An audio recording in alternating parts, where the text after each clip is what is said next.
dirty vote itu juga setidaknya tuh suatu bentuk orang pengen memberitahu bahwasanya ini ada sesuatu nih, apapun bentukannya, dan jangan didinai lah yang hal-hal seperti ada realitas itu maknai sama kalian gitu. Kalau versi dirty vote itu maknanya begitu. Adakah makna lain? Realitasnya kan sama. Betul. Begitu. Ya. Itu murid gue katanya. Ya pasti dosen-dosennya pasti kesel aja. Kenapa lu jadi kayak begini gitu kan? Tapi memang malu itu lagi langka, Bos. Pendidikan itu tidak selalu harus formal seperti yang sekarang kita tahu, tapi juga bisa dibuat supaya masyarakat tuh lebih familiar dengan bagaimana mereka menjalankan kehidupan.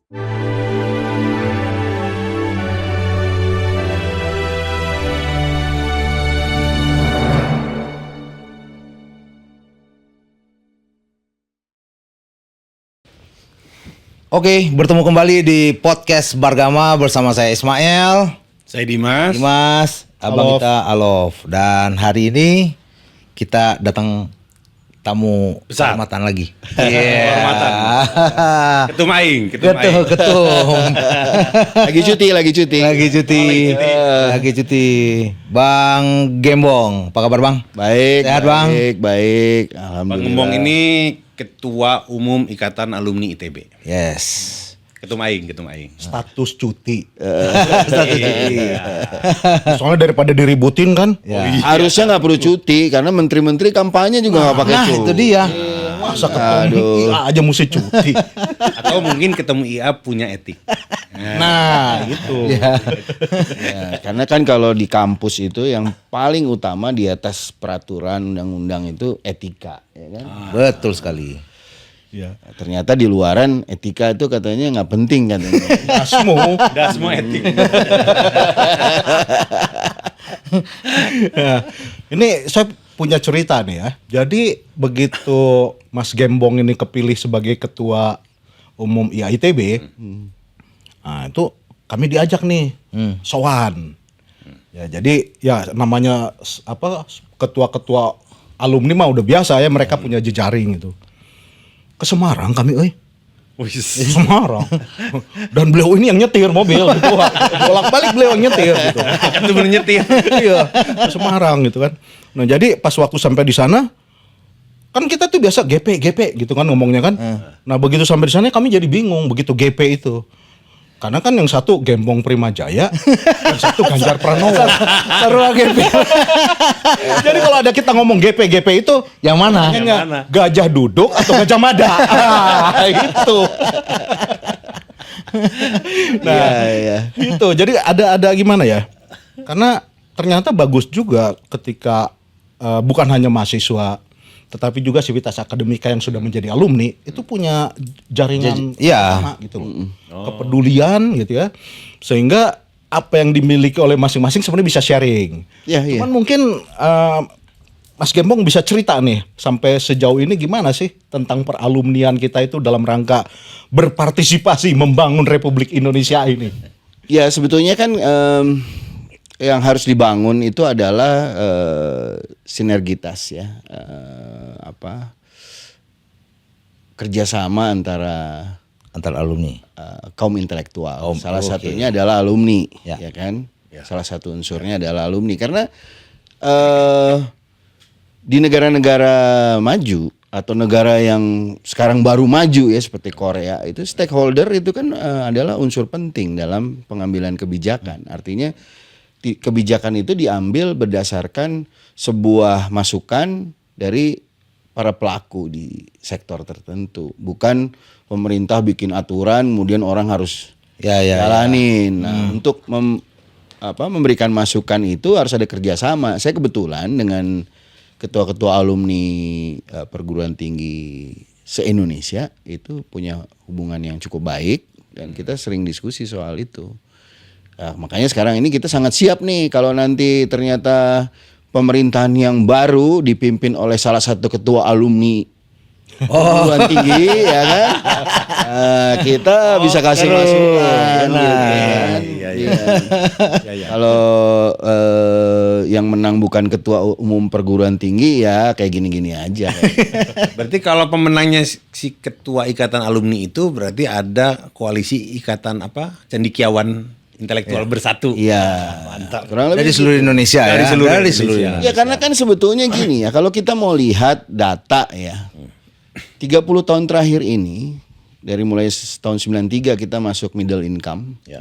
Sampai hari ini masih di middle income, itu kenaikan kita cuma 2.500 sampai 2.700 US dollar per kapita. 30 tahun nih. Terus sekarang pemerintah bercerita bahwa tahun 2045 Indonesia menjadi negara maju, Indonesia menjadi Indonesia emas.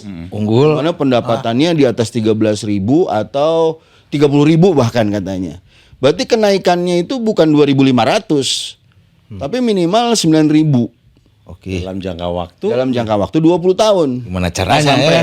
18 tahun. Gimana caranya itu? Nah, itu kan bukan sesuatu hal yang mudah. Udah ya. Ya kita inilah yang harus dikasih tempat. Bukan jadi menteri, bukan jadi apa-apa ya, tapi didengar suaranya karena memang cara-cara lama itu harus ditinggalkan, dirubah dengan cara-cara baru dalam membangun. Gitu kan. Jadi kita bisa meng-create nilai tambah lebih banyak, mengedukasi publik dengan lebih cerdas ya. Artinya pendidikan itu tidak selalu harus formal seperti yang sekarang kita tahu, tapi juga bisa dibuat supaya masyarakat itu lebih familiar dengan bagaimana mereka menjalankan kehidupan sehari-hari. Nah, itu yang mungkin harus kita dorong. Banyak kasus di Indonesia ini atau banyak masalah di Indonesia ini yang terabaikan. Terutama 9 tahun ini ya.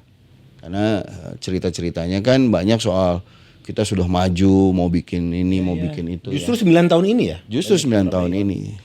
Contohnya misalnya 9 tahun ini tidak ada proyek tentang air bersih. Nggak ada. Kita Salah kita satu bicara poin SDGs padahal ya. ya SDGs, bicara tol dan lain-lain. Jadi konektivitas antara masyarakat Indonesia dengan air bersih atau biasanya dengan jaringan pipa itu sekarang hanya mengcover 20,6% secara total, secara nasional. Bahkan Jakarta itu hanya mengcover 39% penduduk DKI yang terkonek dengan pipa jaringan pipa air Berarti jauh sekali ya. Kebanyakan mereka mengambil air tanah. Ya kan, jadi masing-masing mencari air sendiri-sendiri. Dan itu bisa merusak kan sebetulnya itu. Bisa merusak. Bisa merusak. Kalau dilihat dari persentase tadi 39% itu hampir sama dengan kota-kota di Bangladesh, Pakistan, ya kan. Jadi kita masih cukup jauh menuju ke sana. Padahal air bersih ini adalah kebutuhan dasar, ya kan. Di kota Bandung misalnya tempat kampus saya berada, itu masih ada stunting. Karena air bersih itu tidak sampai ke mereka dan mereka harus membeli aqua atau membeli air dalam jerigen-jerigen. Nah, artinya di situ juga ada isu ketidakadilan karena kan kita orang kota ini yang terkonek dengan jaringan PDAM mungkin bayar air berapa? 10.000, 8.000 per kubik ya. Tapi masyarakat yang tidak terkonek dengan pipa membeli satu jerigen itu lebih mahal 10.000. Iya. Satu jerigen itu isinya cuma 20 liter. Berarti kalau satu kubik dia membayar 100.000. Iya, betul. Kan nggak fair ya. Mahal di bensin ya. Lebih mahal dari bensin. Jadi tidak azas keadilan itu juga belum ditegakkan di sektor yang paling dasar.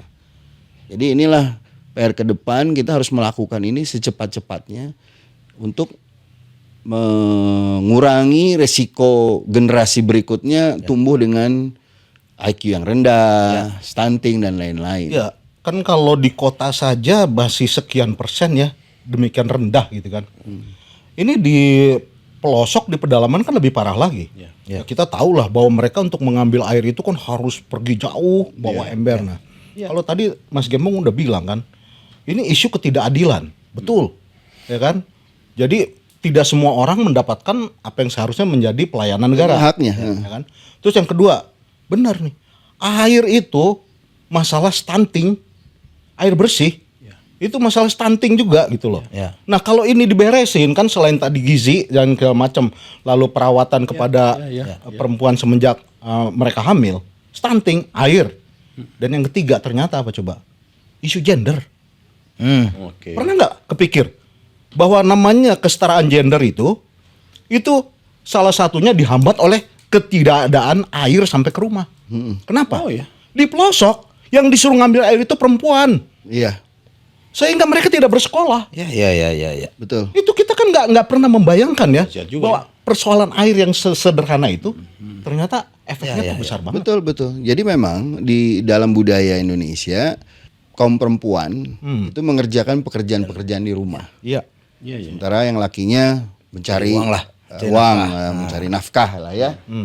Nah, jadi air ini menjadi salah satu tugas ibu-ibu Iya. Ya. di desa-desa. Jadi kalau di Jawa itu ada namanya ngangsu air ya. Jadi ngambil air, turun ke mata air, kemudian dia ngangkat pakai jerigen atau pakai kendi Ya. atau pakai apa ya. Jadi itu pun ada di dalam lukisan-lukisan Iya. di Indonesia ini perempuan bawa kendi di Bawa kepala kendi, itu kan itu karena mereka bawa air. Nah, ketika mereka hamil, mereka tidak bisa melakukan itu. Mereka tinggal di rumah aja kan. Nah, sehingga mengkonsumsi air juga dalam jumlah yang kurang. Iya. Kurang atau Karena yang ada aja kan betul. gitu. Iya, Nah, akibat dari itulah kemudian ada stunting dan lain-lain. Jadi air bersih dan sanitasi ini juga harus dibereskan. Kota Bandung sendiri ini juga masih sebagai salah satu kota besar di Indonesia. Ini isu yang mendasar ya, air bersih, sanitasi, sampah. Itu belum selesai-selesai gitu. Padahal itu sumber penyakit, sumber keterbelakangan otak ya, apa kecerdasan dan lain-lain itu juga bersumber dari hal-hal yang seperti ini gitu. Nah, ngomong-ngomong sampah, kan kemarin sempet ya Bandung krisis itu. Oh iya. Betul. Iya. Karena TPA-nya kebakaran yang mengakibatkan sampah itu kan tidak bisa diangkut. Iya, sampah ditaruh di depan-depan itu semua. Jadi bau gitu semuanya kan. Nah, ini kan jadi pertanyaan juga nih, Mas Gembong. Kita kan ada kampus yang disebut pusat teknologi nih. Iya. Masa ngurus sampah aja kagak sanggup? Gimana tuh? Iya. Jadi Di markasnya loh. Ini markasnya. memang begini. Kita lihat dulu anggaran pemerintah ya. Anggaran pemerintah untuk infrastruktur air bersih di tahun 2019 sampai 2023 itu sangat minim. Jadi makanya infrastruktur air bersih tidak tumbuh, tidak berkembang. Anggaran kota, Anggaran provinsi pemerintah atau pusat. Pusat. Oh. Jadi Infrastrukturnya tuh infrastruktur. dihambat oleh berbagai macam hal ya, faktor. Salah satunya anggaran yang kurang. Yang berikutnya adalah kebijaksanaan tarif. Jadi tarif ini kan mau dinaikin takut protes. Tapi tadi ada yang nggak adil, orang yang tidak terkonek dengan jaringan belinya lebih mahal. Jadi nanti harus ada kebijakan yang terpusat. Untuk apa? Supaya investor juga bisa masuk. Ya. Jadi partnership antara pemerintah dengan swasta bisa terjadi. Karena kalau dari sisi bisnis tidak visible, siapa yang mau invest kan gitu. Kemudian yang kedua dari sektor sampah. Dari dulu sampah ini kan permasalahannya itu adalah sampah kita itu dibuang di pembuangan Ya, TPA. akhir ya. Ngandelin itu. Ngandelin itu. Dan itu masalah itu sudah berpuluh-puluh tahun ya begitu, nggak pernah ada solusi lain. 3R itu. Nah, makanya untuk mengurangi biaya pengolahan penanganan sampah seharusnya itu dilakukan dengan cara yang berbeda ya. Jadi anggaran yang diberikan kepada pemerintah lokal ya, daerah, RT RW untuk mulai mengolah sampah. Jadi tidak semua dipusatkan di satu tempat. Reduce, recycle, Reuse. ya. 3R itu ya. Ya, Itu jadi beberapa daerah pernah saya lihat ya, mereka tuh sampai bisa zero waste. ya. Jadi daerah tersebut tidak mengeluarkan sampah. Karena kan tadi reuse, recycle, reduce, ya kan? Jadi tidak ada Ini sampah. memang harus dari rumah memang. Ya, jadi memang di kampus tadi pertanyaan Bang Alof, teknologi ini ada. Nah, Ada nih. Ada. Jadi kalau misalkan sampah organik itu langsung bisa menjadi pupuk ya. yang super ya. Jadi pupuknya itu bukan pupuk yang seperti yang sekarang kita ada ya. Pupuk yang super ada berbentuk padat dan cair. Kemudian yang tidak bisa, sisa yang tidak bisa diolah tapi masih organik seperti daun, dahan-dahan ranting dan lain-lain, itu bisa jadi media tanam. Oke. Ya kan? Ya. Nah, yang plastik dan lain-lain ya Recycle. di recycle. Yang plastik itu bisa juga diolah dengan teknologi pirolisis, bisa menjadi minyak tanah, bensin, dan sisanya yang paling beracun bisa diolah lagi menjadi racun tikus. Jadi ini yang harus dikerjakan. Ya. Sebetulnya kalau kita punya 1 tahun anggaran saja untuk menghandle ini akan selesai. Karena dia kan nanti berputar seperti bisnis. Ya kan, barang yang dihasilkan sebagian Harus dimodalin di awal dulu, nanti muter sendiri. Itu berjalan dengan sendiri. Iya. Jadi sampah ini bisa tuntas. Ya kita lihat aja Jepang yang segitu besar, Iya. kita nggak pernah lihat sampah. Iya. Ya kan, sampah semua diolah. Jadi perlu mungkin partisipasi warga, kemudian warga di-manage oleh pemerintah kota. Tapi yang paling penting kan goodwill dari pemerintahnya dulu. Iya. Ya, dan mereka harus tahu bahwa teknologi yang harus mau dipakai seperti apa. Karena kan sekarang ini banyak investor-investor dari luar yang menawarkan teknologi yang mereka punya ya. Sebetulnya kita bisa menggunakan teknologi kita sendiri dari dalam negeri.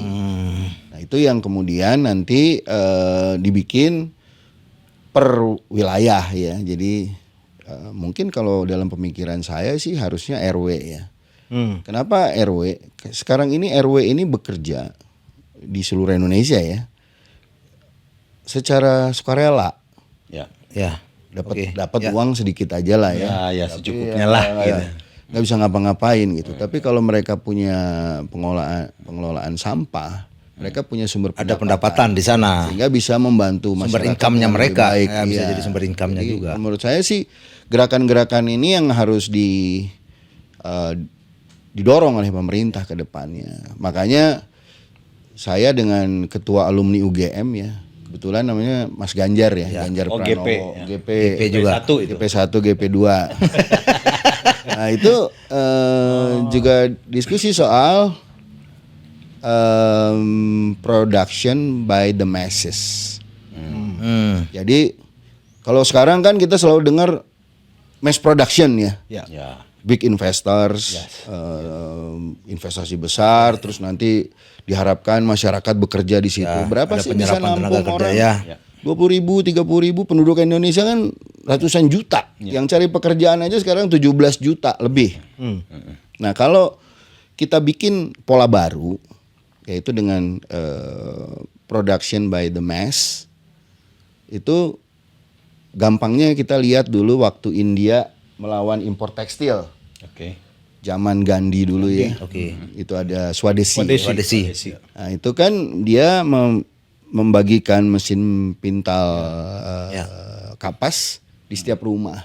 Sehingga setiap rumah bisa menghasilkan benang, kemudian benang itu dipakai untuk membuat kain. Betul. Nah, kita harus melakukan juga hal seperti itu. Karena dengan cara production by the mass itu kita mendorong semua orang bisa bisa meng-create pendapatan. Ya. Bukan hanya orang-orang tertentu yang bisa dapat duit gitu. Jadi yang dimunculkan itu pada prinsipnya kemandiriannya kan. Kemandirian orang-orang gitu. Ya. Ngasih kailnya. Ya, ngasih prospektus terhadap apa yang dia bikin, bisnisnya begini. Ya, karena Ini, kalau mereka kita menghasilkan lihat, sendiri gitu kan. kalau kita lihat ya, sekarang bansos itu nilainya kan cukup besar ya, 400 triliun lebih. Ya. Ya, 500. bahkan tahun ini hampir 500 triliun kan. Kalau itu dipakai untuk membantu masyarakat atau dalam bentuk kelompok untuk bisa mampu memproduksi sesuatu, maka dia secara mandiri bisa bisa mandiri, pendapatan iya. gitu. Jadi tidak perlu lagi Gak nyari kerja mereka. perlu bansos. Iya, Jadi ini bansos. yang kemudian harusnya didorong ke depan. Memang itu tidak bisa instan, bertahap, bansos tetap ada, ini juga harus jalan. Tapi setelah nanti masyarakat itu berpenghasilan, bansos itu pelan-pelan bisa dialihkan untuk bantuan-bantuan alat produksi. Mungkin ada ibu-ibu yang bisa jahit baju, mesin jahit, apa. Jadi bisa berbagai macam tema dibuat oleh pemerintah untuk membantu mereka hidup dengan mandiri dan bermartabat gitu. Tidak hanya ngantri-ngantriin bantuan aja gitu. Jadi masyarakat dipancing untuk produktif ya, Kang ya. Dengan ngasih pancing gitu loh. Pancing. Yang lucu begini. Kalau lah bansos tahun ini hampir 500 triliun. Kalau salah satu paslon menang, Kang, ada program yang nyari sama ngasih-ngasih gitu sebesar 450 triliun makan gratis. Bangin hampir 1.000 triliun ngasih-ngasih gitu doang. Ya itu. Jadi itu kalau soal makan itu tadi ya sebetulnya agak sulit ya. Kalau kita lihat lebih detail ya soal susu. Sekarang kebutuhan susu nasional kita hanya mampu disediakan secara mandiri itu sekitar 45% aja. 45%. Sisanya import. Nah, kalau program ini didorong akan lebih banyak. Kuota import dikasih ke siapa? Iya. Nanti siapa yang ngimport itu? Muncullah orang-orang yang menguasai market baru kan ya. Dan orang-orang itu hanya orang-orang segelintir orang, bukan masyarakat luas. Betul. Itu satu. Kedua, kalau misalkan sekarang masak atau belanja ya, nurunin uangnya gimana? Pakai tender atau nggak pakai tender? Terus kalau makanan itu dibuat tidak sesuai spek atau sesuai spek, siapa yang ngukur? Kurasinya seperti apa? Kurasinya kayak apa? Terus kemudian yang seandainya ada keterlambatan nasinya basi atau makanannya sudah tidak layak dimakan, gimana? Orang bisa sakit perut juga kan? Jadi ini kontrol. Kalau secara sistem akan sulit sekali. Anggaran dari negara diturunkan kemana? Saya dengar katanya nanti akan ada dapur-dapur umum, yang ngasih uang itu ke dapur umum siapa? Gitu. Mekanismenya gimana? Iya. Ini kan rawan terjadinya korupsi. Itu yang menurut saya seharusnya kita harus lebih wise ya dalam melihat tawaran itu, karena yang lebih masuk akal adalah sekarang ini bagaimana kita meningkatkan kesejahteraan masyarakat bawah sehingga bisa mengejar kelompok menengah dan kelompok atas. Karena sekarang ini dengan pendapatan kita sekitar 4.700 US dollar per kapita, itu banyak masyarakat di kalangan nelayan, petani, buruh perkebunan dan lain-lain yang penghasilannya jauh di bawah rata-rata UMR. UMR jauh. Ya kan, itu yang harus diangkat dulu. Karena ini kan kalau pendapatan per kapita sebuah negara itu kan adalah agregat dari pendapatan seluruh rakyat Indonesia. Jadi yang ini harus diangkat. Nah, cara ngangkatnya ini harus dengan cara tadi dikasih kesempatan mereka bisa menghasilkan diri sendiri, menghasilkan untuk diri sendiri. Bisa berproduksi, benar. Nah, dalam hal ini ya, peran kita khususnya nih Mas Gembong nih dari kampus yang berbasis teknologi. Nah, seperti tadi kan bagaimana caranya kita meningkatkan produktivitas dari masyarakat. Kan nggak mungkin mereka dikasih katakanlah mesin yang canggih, yang mahal gitu. Nah, kira-kira dari sisi teknologi apa sih yang bisa kita lakukan untuk melakukan percepatan itu? Peralatan produksi tadi kita bikin yang modulnya untuk kelompok-kelompok tadi atau perorangan. Sehingga sebetulnya teknologinya sangat sederhana.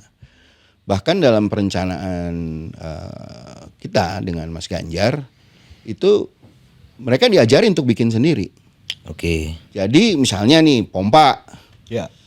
Pompa ini di Indonesia akan perlu jutaan pompa.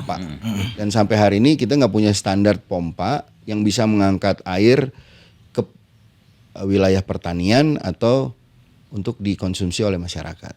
Nggak ada. Sehingga Indonesia menjadi salah satu market pompa besar bagi produsen pompa dunia. Ya kan? Ada beberapa merek asing lah. Ya. Saya nggak sebut. Ya. Lokalnya mana? Nggak ada.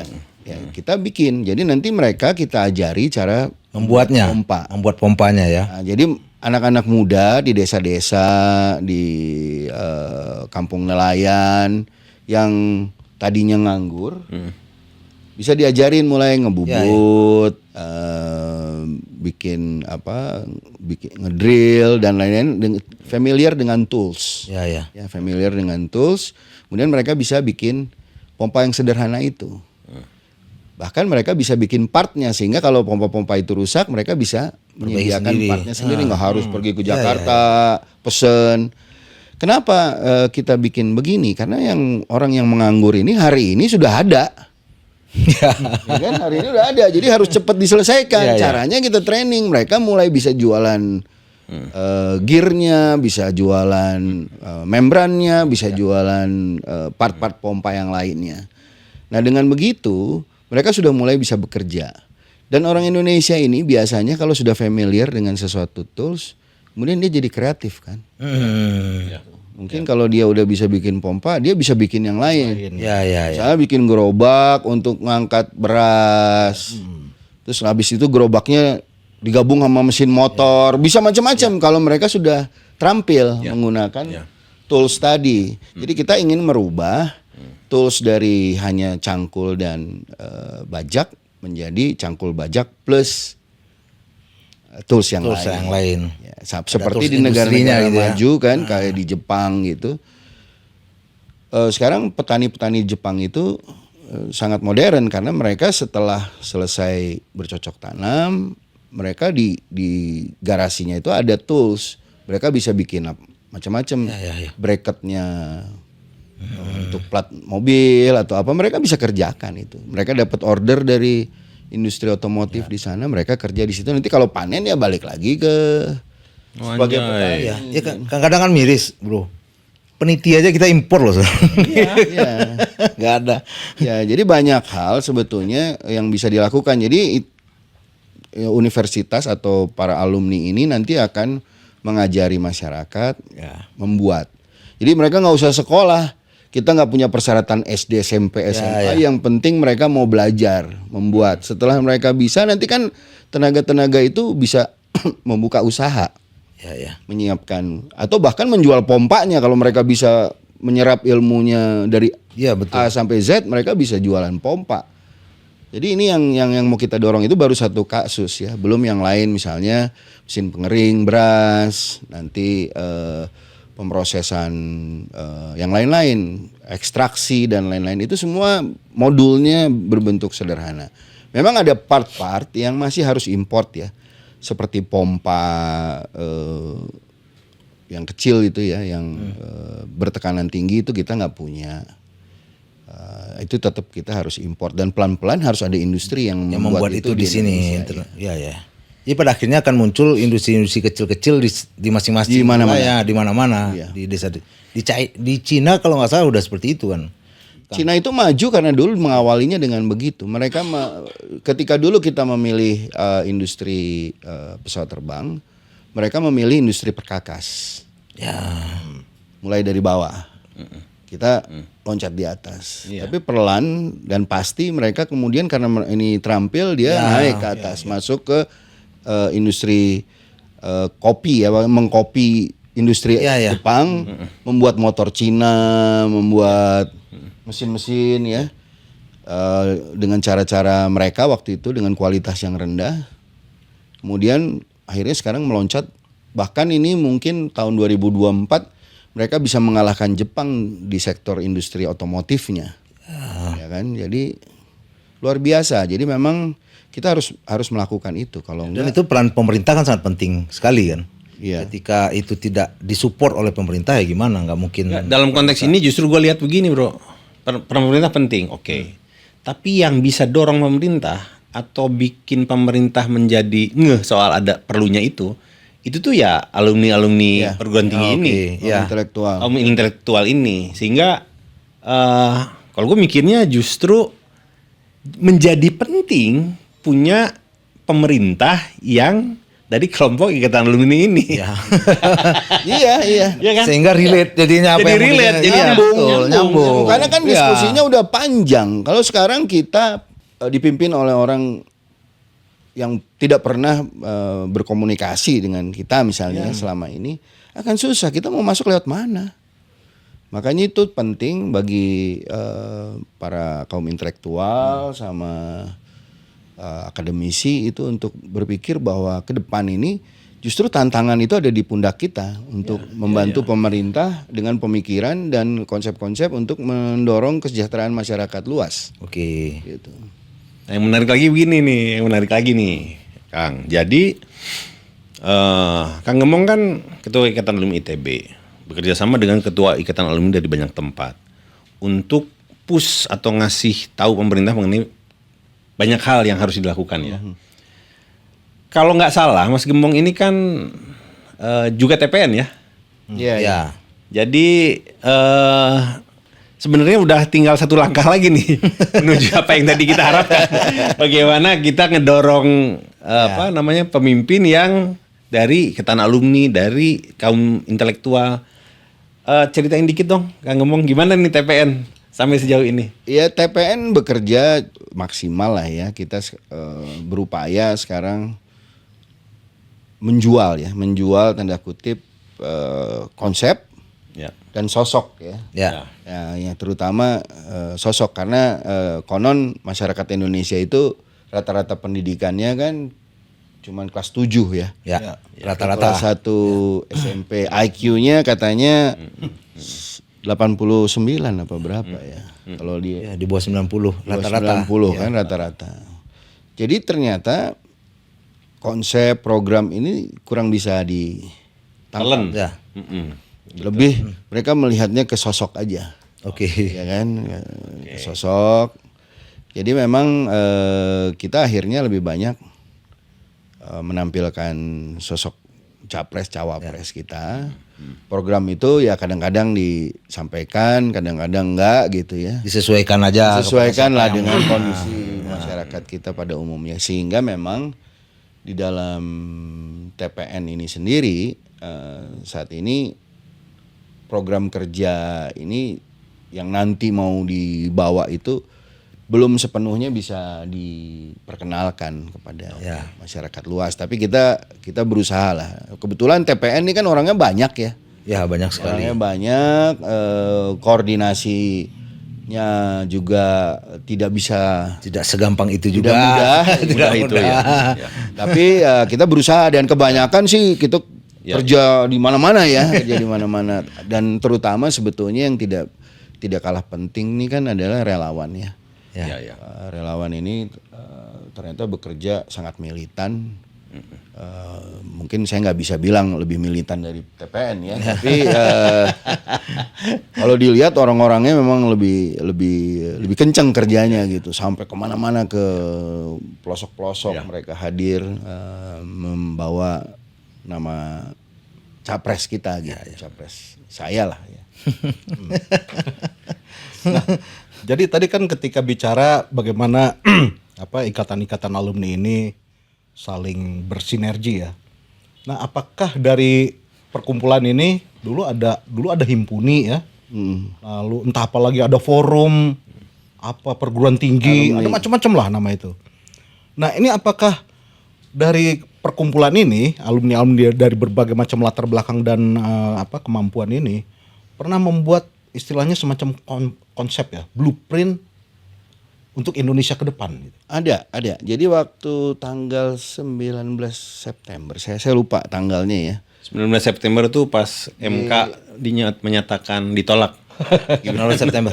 Iya. 19 September itu. 19 September itu ya, saya lupa tanggalnya. Kayaknya sebelum itu deh ya. Sebelum itu kami kan membuat acara tuh di Jakarta Theater. Oh ya. Jadi karena Himpuni ini organisasi resmi himpunan perguruan tinggi negeri seluruh Indonesia.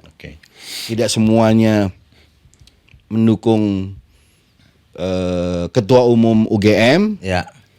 Ada juga yang kesana, ada yang kesini kan. Jadi akhirnya kita bikin lagi nih yang semuanya Ganjar. Ya. Namanya Forum Alumni Perguruan Tinggi. Jadi itu kita men-challenge Mas Ganjar, tantangan Indonesia lewat tantangan Indonesia ke depan. Jadi kita buatkan sebuah konsep, tapi kita juga menanyakan Mas Ganjar kira-kira konsep ini gimana. Dan ternyata sejalan. Jadi kami berpikir bahwa ke depan ini mau tidak mau kita harus lebih banyak mengedepankan teknologi. Ya. Ya kan, baik itu teknologi yang sederhana maupun yang digital ya. Karena tidak ada satupun negara maju di dunia ini yang tidak menguasai teknologi. Ya kan, katanya kita mau maju, tapi teknologi kita tinggalkan gimana gitu. Padahal semua Impor negara aja teknologinya. ya, semua negara maju di dunia ini menguasai teknologi. Dan untuk menguasai teknologi, atau orang selalu bilang industrialisasi, reindustrialisasi, bla bla bla, itu bukan hanya perangkat kerasnya yang disiapkan ya, infrastruktur dan lain-lain, tapi juga perangkat lunaknya, manusianya mana, sumber dayanya mana. Kalau semua masyarakat Indonesia masih berbasis agraris, masih berpendidikan non teknik, pasti akan sulit menjadi negara industri.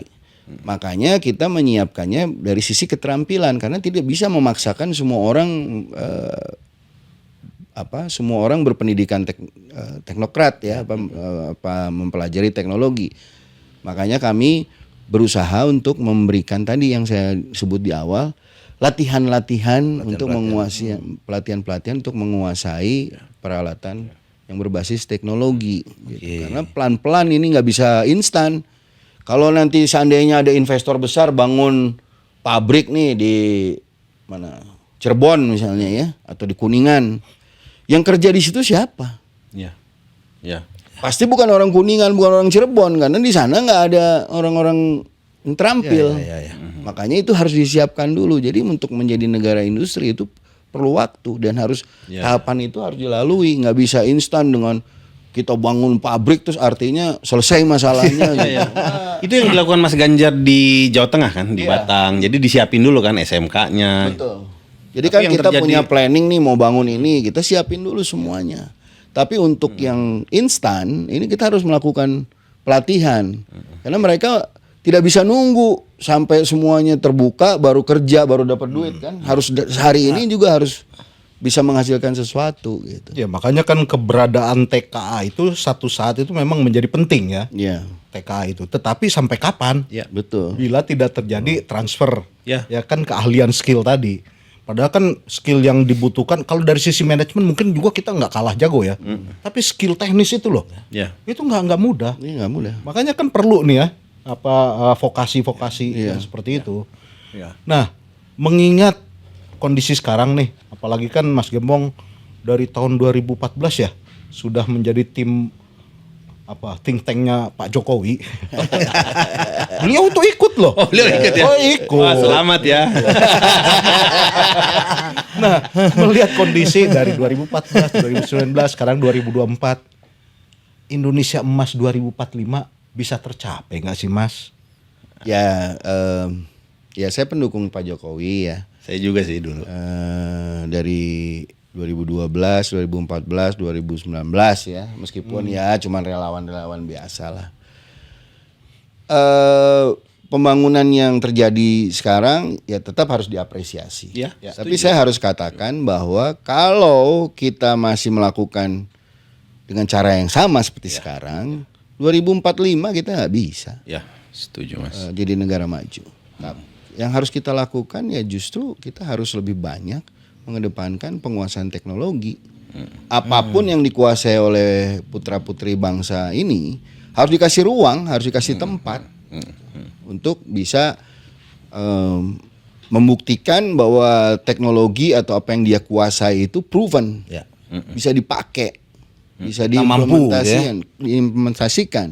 Gitu. Kalau peluang itu tidak ada, maka dia akan berhenti pada riset-riset aja kan, percobaan. Menjadi paper doang, lembar ya. Nah ini yang harus didorong, makanya peran presiden yang baru ini sangat besar, Penting. sangat penting, terutama di bidang penguasaan teknologi ini kita harus duduk presiden nggak bisa hanya memutuskan saja, tapi harus mendengarkan juga. Dan saya melihat sosok Mas Ganjar ini adalah orang yang selalu ingin belajar dan orang yang mendengarkan. Ya, kita lihat aja kan kampanyenya beliau kan tidur di rumah-rumah luar biasa itu. rakyat. Mana ada capres lain kayak gitu, apa cawapres ya kan? Iya. Nah itu kan bukan sekedar nemenin masyarakat tidur, tapi kan justru ingin mendengarkan. Menyerap. Apa sih sebetulnya yang terjadi di sana? Kemarin ada di kampanye disebut ibu ini bicara ini dan lain-lain. Ada yang cerita soal pupuk, ada yang soal panen, ada yang soal air dan lain-lain. Jadi menurut saya modal beliau sebagai presiden ke depan itu sudah ada, yaitu mendengarkan. Biasanya kan orang pemimpin maunya didengerin ya. Ya kan? Terus sialnya lagi begini, Mas. Jadi kalau kita memiliki sesuatu yang boleh dibilang advance, contoh lengkung Kuningan itu kan, itu kan insinyurnya seorang perempuan yang dia itu berusaha bagaimana menghitung segala macam. Jadi nih, ya namanya juga lengkung karena waktu itu kan memperhitungkan kalau pembebasan tanah, mahal gitu kan. Jadi bagaimana lah optimal itu? Terus dikomplain sama wakil menteri. Di situ kenapa keretanya lambat katanya. Wah ampun. Itu tuh hobi kita tuh. Kalau ada orang yang bagus kita ngenyek gitu loh. Iya. Kita support. Nah ini kan yang makanya kita berharap dengan adanya apa? Buka tahu siapa alumni gitu ya. Ya kerjasama antar alumni. Ya hal-hal seperti ini justru ayo loh. Kita saling mensupport gitu loh. Bukan saling merendahkan prestasi orang lain. Karena yang ini aja orang luar negeri aja memuji gitu loh. Iya. Jadi ya kenapa prestasi kecil-kecil nggak kita apresiasi kan? Ya itulah di Indonesia ini kan banyak pihak yang karena begini, banyak orang yang berpikir bahwa untuk mencapai satu tingkatan karir tertentu ya, dia harus paling excellent.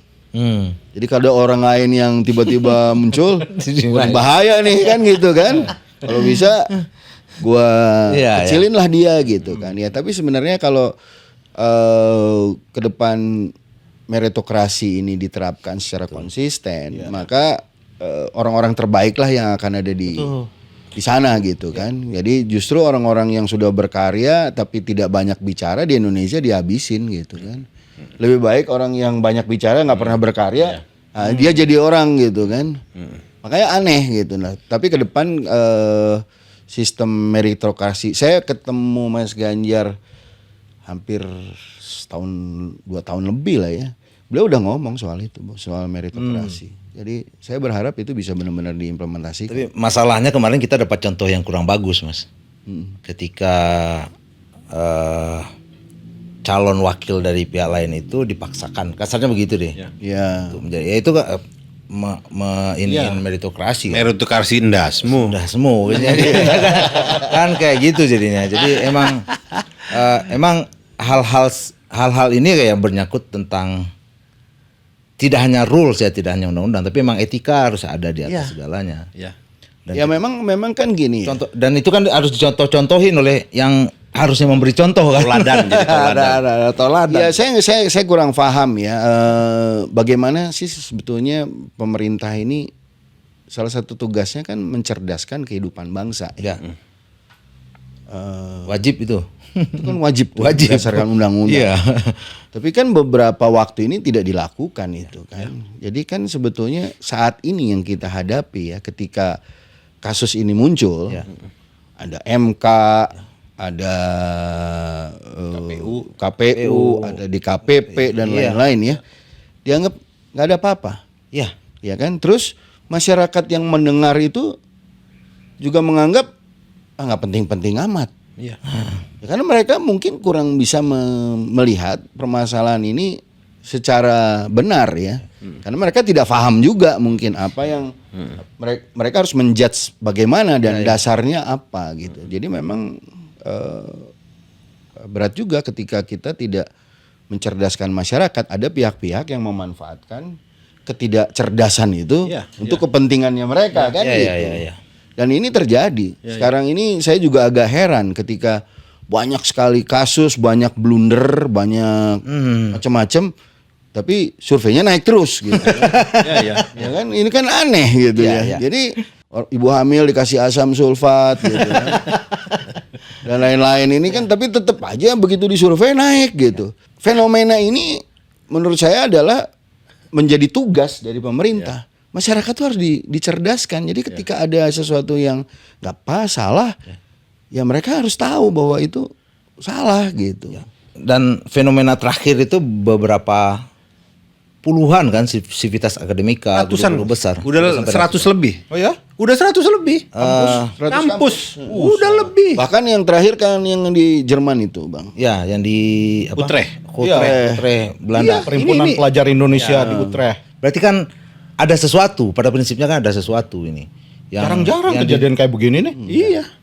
Dan kemarin juga ada yang seru tuh, baru kemarin yang ada film apa? Itu Kan jadi ya masalah tafsir ya. iya. Tapi yang disampaikan itu kan data. Iya. Jadi ya silakan aja kita, nggak harus kita langsung Nggak harus panik gitu. Ini kan itu menjudge ini itu. Harus di take down gitu. Iya. Ya kan yang heran kan begini ya. Yang heran kan gini. Ketika ada kepedulian dari kampus. Ya. Ya kan. Terus ada film Dirty Vote itu ya. Kenapa ada satu pihak yang merasa Diserang. dia diserang gitu. Kemudian ada pihak lain yang merasa diuntungkan. Berarti kan ada sesuatu ya. Kalau normal-normal aja kan orang perasaannya harusnya sama. Iya. Saya melihat itu netral, yang lain juga netral. Ini kan ada yang merasa di-attack, diserang, ada yang merasa diuntungkan gitu kan. Artinya memang sekarang ini ada sesuatu yang tidak baik-baik saja ya itu. Ya kan langsung nuduh partisan gitu. Dan saya kan sangat mengenal ya para guru besar ini ya. Kebetulan saya anak dosen juga. Oke. Jadi dari dulu saya udah mengenal mereka. Mereka ini kan orang-orang yang nggak punya Interest terhadap apa-apa. Nggak pengen jadi menteri, nggak pengen jadi konglomerat, nggak pengen jadi pejabat. Mereka tuh cuma mau ngajar, terus berbagi ilmu dengan murid-muridnya, dan pengen lihat murid-muridnya atau mahasiswanya sukses. Iya. Dalam kehidupan kedepannya kan. Kebetulan ayah saya kan juga kayak gitu. Nah, jadi ketika mereka dituduh partisan itu saya sedih juga. Iya. Karena mereka itu bukan partisan. Mereka usianya udah ada yang 70 tahun, ada yang 65, ada yang bahkan udah pensiun ya. Terus malah yang sedihnya tuh ada komen begini. Kemarin-kemarin tuh kemana aja, kata dia gitu kan. Iya. Jadi seolah-olah yang kemarin tuh guru-guru besar itu tidak berbuat. Atau jadi serasa lucu aja. Mereka tidak melihat esensi kenapa sekarang itu ada, kemarin itu diam. Karena kemarin tuh nggak ada permasalahan. Sekarang tuh berarti ada permasalahan loh bro gitu. Ya saya rasa kan kalau itu bahasa-bahasa yang mencoba untuk mendiskreditkan gerakan itu selalu muncul ya dari paslon tertentu yang merasa diserang. Padahal semua posisinya sama. Mereka itu netral loh. Ya harusnya nggak ngomong mendukung 1, 2, 3, tapi ada yang merasa diserang gitu kan, aneh. Justru ketika guru besar yang tidak punya kepentingan apapun bergerak, artinya yang menggerakkan mereka adalah standar moralnya. nurani. Nuraninya itu justru yang menggerakkan mereka itu gitu. Jadi ya seharusnya ya nggak tahu, gue bingung ya kok ketika mereka sudah bergerak seperti itu masih juga bebal. Atau semoga enggak, karena seperti itu tuh bansosnya. Bansos berhenti kan. Tapi yang lucu lagi kan ada pemaksaan atau indikasi pemaksaan lah untuk yang tidak melakukan membikin counter dari itu aja mendukung. Tapi yuk kita hitung aja. Counter itu kan sempat ada. Sempat ada kan. Dan sempat ada yang ngaku saya disuruh nih. Ada juga yang ngaku. Aparat yang nyuruh. Ya, buat apa coba? Ngapain coba? Kan karena kan gini ya. Sebetulnya yang dikhawatirkan ini adalah merosotnya atau mundurnya demokrasi kan. Ya, karena betul. di dalam demokrasi itu adalah sejajar atau setara ya. Bagi seluruh masyarakat Indonesia. Terus pemerintah harusnya bersikap netral karena mereka itu adalah di atas dari Ya, semua peserta, semuanya. kelompok, Ya, semua kelompok. Jadi jangan sampai netralitas itu kemudian tidak dijaga. Kan hanya itu aja sebetulnya. Begitu juga dengan dirty vote itu ya. Dirty vote itu kan menampilkan data-data ya. Data-data yang kemudian secara publik dibuka dan masyarakat bisa melihat dan menilai ya. Ya sebetulnya nggak perlu di-counter. Kalau kita baik-baik aja kan datanya ya biasa-biasa aja juga gitu. Buat apa di-counter? Kalau memang ada yang salah, pihak yang merasa dirugikan ya suruh gugat aja kan gitu. Atau counter lagi sama data kalau seandainya ada data counternya. Jangan jadi nyinyir ini salah tapi nggak ada data counternya kan juga lucu gitu. Kalau menurut saya kan apa yang disuarakan oleh katakanlah guru-guru besar itu kan kepentingan bersama. Maksudnya seluruh pihak itu mendukung gitu loh. Bukan malah menyerang balik. Makanya kalau tadi dengar omongan Mas Gembong, wah setiap dosen atau setiap pengajar itu kan berharap anak didiknya itu menjadi orang yang berprestasi, yang dapat dibanggakan gitu ya. Saya bingung loh. Nah itu siapa dosen-dosen atau guru-gurunya orang-orang yang menyerang balik itu malu apa enggak ya? Malu lagi langka, tenang aja. Sekarang kan itu lagi susah dicari kan Rare item. nggak perlu malu karena nggak melanggar undang-undang. Iya, nggak melanggar hukum. Nggak melanggar hukum. Meskipun etika dan etiket berantakan gitu loh. Iya. Karena yang dibilang di dirty vote yang terakhir itu keren tuh. Untuk melakukan ini hanya butuh apa? Ya tidak tahu malu lah kasarnya gitu. Ya, tapi kalau kembali ke situ ya, kita tuh harus punya rasa malu. Kalangan kelas menengah ini ya, intelektual nih. Ya boleh dibilang pada masa itu kita kuliah dengan biaya murah ya. Iya. Jadi ya harus kita puji lagi. Zaman Orde Baru itu murah. Ya mungkin pada saat itu memang semua murah. Nah, setelah itu kan melahirkan banyak orang-orang yang sekarang disebut alumni. Kan? Yang menjadi pertanyaan kan apa yang sekarang kita kembalikan kepada negara dengan rakyat ini. Kan dosen-dosen kita juga dulu tidak berharap, oh yang penting mah anak didik gue jadi pada orang kaya gitu kan. Enggak. Tapi kan ada pengabdian kepada negara ini kan. Nah, makanya kalau kita sekarang bertanya dengan Mas Gembong di ikatan berbagai ikatan alumni, kayaknya kita memang mesti menumbuhkan rasa malu untuk bisa mengembalikan apa yang pernah kita terima gitu kepada masyarakat. Meskipun tidak harus yang rocket science ya. Seperti tadi urusan pompa, pengering lah. Itu kan boleh dibilang teknologi low ya. Iya. Gitu. Sederhana banget. Makanya cuma bagaimana kita membuat masyarakat produktif dengan itu. Betul. Mereka kan nggak tahu cara bikinnya. Tapi begitu kita ajarin. Pengalaman saya nih waktu dulu Mas Gembong, sebelum Mas Gembong jadi ketua Ikatan Alumni Mesin, kami itu pernah bikin pompa hidram. Pompa hidram itu kan pompa yang mampu mengangkat air dengan tenaganya sendiri, dengan tenaga air itu sendiri, ya kan, sampai ke atas. Jadi itu air dengan kekuatan water hammernya, air itu bisa dipompa ke atas. Itu 30 tahun yang lalu. Iya. Ya, di Sumedang di 35 desa. tahun Bang. Iya. Di desa Buah Dua Cilogang. Oke. Anjay. Itu Mereka sudah ada berbuat, satu orang, bro. Iya, ada satu orang namanya Pak Akma, saya ingat betul. Itu yang rajin datang ke lab kita. Iya, belajar Dia dia. pengen tahu gimana cara kita membuat spare part pompa hidram itu. Cara ngebubutnya segala macam.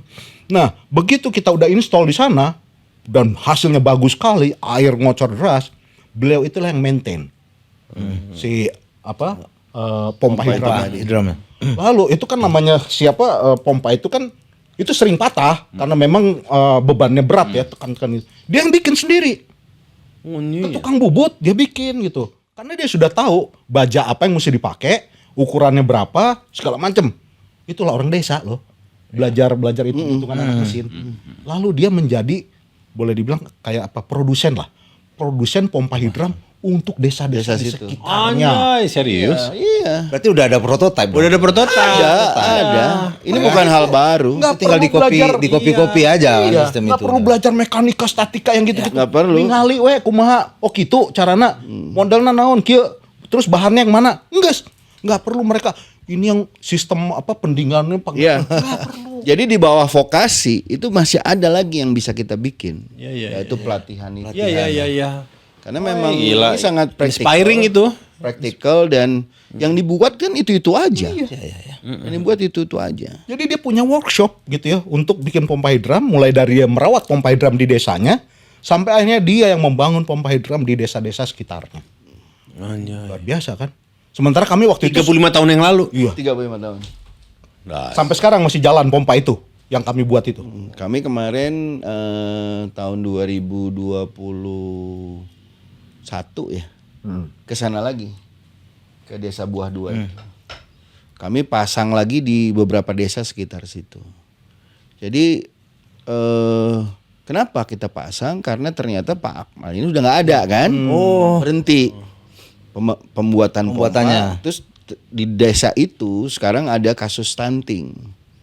Maksudnya kami kasih lagi pompa dan kami ajarin lagi. Jadi memang kalau pemerintah hadir di situ, maka program kayak gini bisa seluruh Indonesia. Iya. Yang lebih ironi kan kasus pengambilan air di salah satu pulau, saya lupa nama pulaunya, di Sumbawa ya. Jadi ibu itu harus naik perahu kecil ke pulau lain yang ada sumber mata airnya, kemudian kembali lagi untuk dapat air bersih. Tawar, Ya. Jadi sadis. Iya, ini masa kita udah 78 tahun merdeka, kita belum beres juga soal air kan? Ya. Infrastruktur itu bukan hanya jalan tol, kereta api, bandara, tapi air bersih ini juga infrastruktur. Jadi contohnya pada saat El Nino nih ya, Jawa Barat ini kesulitan mempertahankan panennya. Karena air irigasi kurang. Ya. Padahal kita punya 3 danau yang menyimpan hampir 5 miliar kubik. Ironis ya. Ironis. Ada Jatiluhur, ada Bendungan Cirata, sama satu lagi apa ya? Kau lupa kita. Ada tiga bendungan. Nah, itu kalau didesain supaya dia juga bisa selain untuk pembangkit listrik, dia bisa juga untuk mengaliri irigasi, maka akan Jawa Baratnya aman. Harusnya. Harusnya. Bahkan kemarin ada satu desa yang kemudian saya ditugasi oleh Mas Ganjar untuk menyelesaikan masalah irigasi itu di Jawa Tengah, di Magelang. Di Magelang itu tahun 2023 panen hanya 1 kali. Ngeri amat. 1 kali karena musim kering dan tidak cukup air untuk irigasi. Dalam waktu sebulan kita selesaikan masalah itu dengan bangun pompa dan kemarin sudah diresmikan. Jadi ya satset itu tadi. Ya. Begitu Mas Ganjar situ kampanye ada masalah, kami dikirim, kami beresin. Selesai gitu. Nah, harapan saya sih ke depan harus kayak begitu. Kita ini kan orang-orang yang udah biasa orang lapangan lah ya. Kalau dikasih tugas selesai aja kita beresin semuanya gitu. Oke. Iya benar itu hal-hal mendasar ya dalam memperbaiki bangsa ini. Kita tidak selalu harus melakukan program-program yang sifatnya mercusuar dan segala macam itu. Tapi hal-hal yang sangat sederhana dan itu justru fundamental. Betul. Permasalahan air dan aku juga kaget tadi sekelas Jakarta aja 38% kesediaan airnya ya. 36 atau 38% tadi. Ibu kota negara loh. Ya. Apalagi ya ini kan proses berkeadilan nih di negara kita karena dari hal yang sangat fundamental. Salah satunya itu air. Mungkin ada ini sebelum Bang Alof sama Mas Gembong, kalau gue mikir begini. Jadi tadi kita bicara banyak ya soal situasi bangsa dan kebangsaan. Pentingnya sinergi antara cendekiawan intelektual dengan pemerintah sebagai stakeholders untuk bikin maju. Nah, salah satunya adalah Ikatan Alumni. Ikatan Alumni ini harus saling dukung untuk menciptakan Indonesia yang lebih baik. Karena ternyata dari kampus lah banyak lahir itu inovasi, kerjasama, jaringan dan seterusnya. Jadi sebagai alumni Gajah Duduk, saya mendukung Ketua Ikatan Alumni Gajah Duduk untuk mari sama-sama Gajah Duduk ini bangkit dan berlari untuk mendukung calon presiden kita. Gitu. Oke, Mas Gembong silakan. Ya. Dari saya sih sederhana aja ya, bahwa keberadaan kaum intelektual di Indonesia ini jangan hanya berpikir untuk kepentingan pribadi dan kelompok saja. Karena ternyata di luar sana banyak masyarakat yang sekarang ini masih marginal, yang harus dibantu untuk bisa mengejar ketinggalan, baik itu secara ekonomi, secara pendidikan, secara penalaran terhadap etika dan pemahaman terhadap demokrasi. Yang dan mereka adalah saudara-saudara kita yang juga harusnya mendapat perhatian lah dari kita-kita ini, gitu kan. Dan saya percaya bahwa dari banyak kesempatan diskusi dengan Mas Ganjar Pranowo ini, kesempatan itu ada apabila beliau diberikan kepercayaan oleh bangsa ini untuk memimpin Indonesia 2024 sampai 2029. Amin. Mungkin itu. Ya, makasih. Malof. Ya. Jadi kembali lagi dengan basis kita sebagai alumni perguruan tinggi yang notabene memiliki intelektualitas yang lebih baik dibanding orang yang umum. Kita tuh punya kewajiban moral. Kita sebagai kelas menengah itu punya kewajiban moral karena kita berada di tengah. Bisa mendorong ke atas, tapi jangan sampai kita menekan ke bawah. Yang paling sering terjadi adalah kelas menengah ini kan memperjuangkan kepentingan dan kemakmuran dirinya sendiri, ya kan? Lupa mereka berakar dari mana. Makanya pernah ada tuliskan pengkhianatan intelektual. Itu adalah kita berkhianat pada intelektualitas kita. Kita hanya memikirkan diri sendiri. Bahkan untuk memilih pemimpin pun kita memikirkan kepentingan kita sendiri. Aduh, jangan. Mantap. Ketika kita sudah memiliki kemampuan lebih, sebenarnya ada tanggung jawab lebih di pundak kita. Mantap. Intelektual. Mantap. Oke. Terima kasih nih Mas Gembong, bincang-bincangnya. Terima kasih Mas GP.